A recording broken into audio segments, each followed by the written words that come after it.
कंस ने कहा यही तो समस्या है, जिसको भेजता हूं दोबारा आता नहीं है।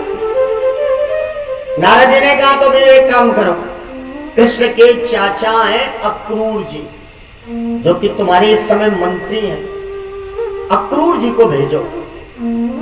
कंस ने अक्रूर जी को बुलाया, नारद जी ने पत्र लिखवाया, कंस से कहा पत्र लिख दो, 1000 कमल के पुष्प लाना है, मेला लगना है, प्रतिवर्ष मैं मेला लगवाता हूं, तुम्हारा स्वागत है।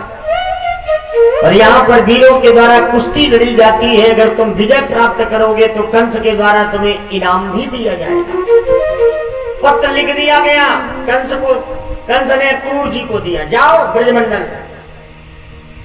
यशोदा के घर में 2 बालक है, कृष्ण और बलराम, दोनों को लेकर के आना है, उन दोनों को मैं अपने हाथों से मारना चाहता हूं। जिस समय अक्रूर जी ने सुना तो अक्रूर जी मन में विचार करने लगे कि हमने सुना है अबोध बालक है, छोटे छोटे से बालक हैं, उन दोनों बालकों को हम लेकर के आएंगे, दुष्ट कंस के द्वारा दोनों बालक मारे जाएंगे तो संसार के लोग यही कहेंगे इसका नाम अक्रूर नहीं, इसका नाम क्रूर होना चाहिए।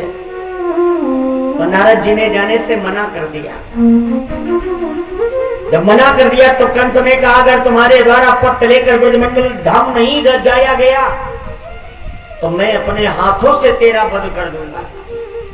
अक्रूर जी मन में विचार करने लगे, दुष्ट अधर्मी से मरने से अच्छा है कि हमने, कुछ लोग तो यही कहते हैं कि वो भगवान है, अगर वो काश भगवान ही हुए, क्योंकि उनके पास भी जो जाता है वो बचता नहीं है, मारा ही जाता है।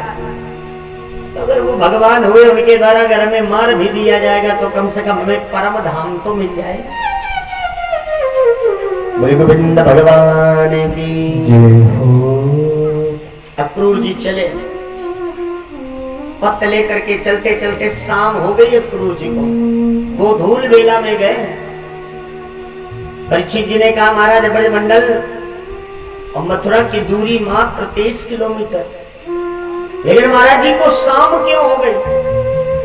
सुखदेव जी महाराज कहते हैं राजन, अक्रूर जी आधी दूर तक जाते हैं फिर वापस आ जाते हैं, मेरे को नहीं जाना, जाएंगे अबोध बालकों का वध कर देगा कंस, इससे अच्छा कि मैं स्वयं मर जाऊं, लेकिन अबोध बालकों को नहीं लाऊंगा।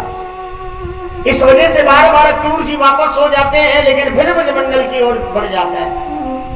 गोविंद भगवान की जय हो। अक्रूर जी सायंकालीन वेला में जब पहुंचे तो भगवान कन्हैया गाय बछड़ों को बांध रहे थे, बेटा प्रसाद ले। बोले गोविंद भगवान की जय हो। बोले बाल कृष्ण महाराज की जय हो। नारायणं नमस्कृत्यं